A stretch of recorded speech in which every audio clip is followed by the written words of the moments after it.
പിതാവിനും പുത്രനും പരിശുദ്ധാത്മാവിനും സ്തുതി, ആദ്യം മുതൽ എന്നേക്കും ആമേൻ. മിശിഹായിൽ ഏറ്റവും അനുഗ്രഹിക്കപ്പെട്ടവരെ, ഓരോ വിശ്വാസിൻ്റെ ജീവിതത്തിൽ ഓരോ വിശ്വാസി അവൻ്റെ ജീവിതത്തിൽ ഏറ്റവും അധികം ഹൃദയത്തോട് ചേർത്ത് വയ്ക്കുന്നത് കർത്താവായ യേശു മിശിഹായാണ്. എത്രത്തോളം കർത്താവായ യേശു മിശിഹായെ നമ്മുടെ ജീവിതത്തിൽ നമ്മൾ ചേർത്ത് വയ്ക്കുന്നു, അത്രത്തോളം കർത്താവായ യേശു മിശിഹ നമ്മളോട് ചേർന്ന് നിൽക്കുകയും നമ്മളെ അനുഗ്രഹിക്കുകയും ചെയ്യും. ഇന്നത്തെ സുവിശേഷ ഭാഗം വിശുദ്ധ ലൂക്കായുടെ സുവിശേഷം 1-ാം അധ്യായം 49-ാം വാക്യം ഇപ്രകാരം നമ്മൾ ഓർമ്മപ്പെടുത്തുന്നു: ശക്തനായവൻ എനിക്ക് വലിയ കാര്യങ്ങൾ ചെയ്തിരിക്കുന്നു, അവിടുത്തെ നാമം പരിശുദ്ധമാണ്. പ്രിയമുള്ളവരെ, ഇന്ന് ഈ ഒരു അനുഗ്രഹപ്രദമായ ദിവസം നമ്മൾ കണ്ടിട്ടുണ്ടെങ്കിൽ അതിൻ്റെ അർത്ഥം ശക്തനായ ദൈവം എനിക്ക് വേണ്ടി വലിയ കാര്യം ചെയ്തിരിക്കുന്നു.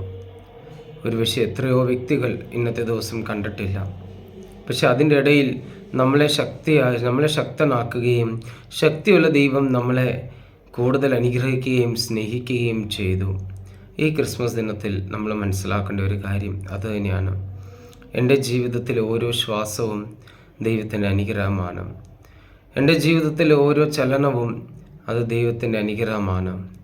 ഈ ക്രിസ്മസ് ദിനത്തിൽ ശക്തനായവൻ എനിക്ക് വേണ്ടി ചെയ്ത എല്ലാ കാര്യങ്ങളെ ഓർത്ത് നന്ദിയോടെ ആയിരിക്കാം. ദൈവം നമ്മളെ അനുഗ്രഹിക്കട്ടെ. ആമീൻ.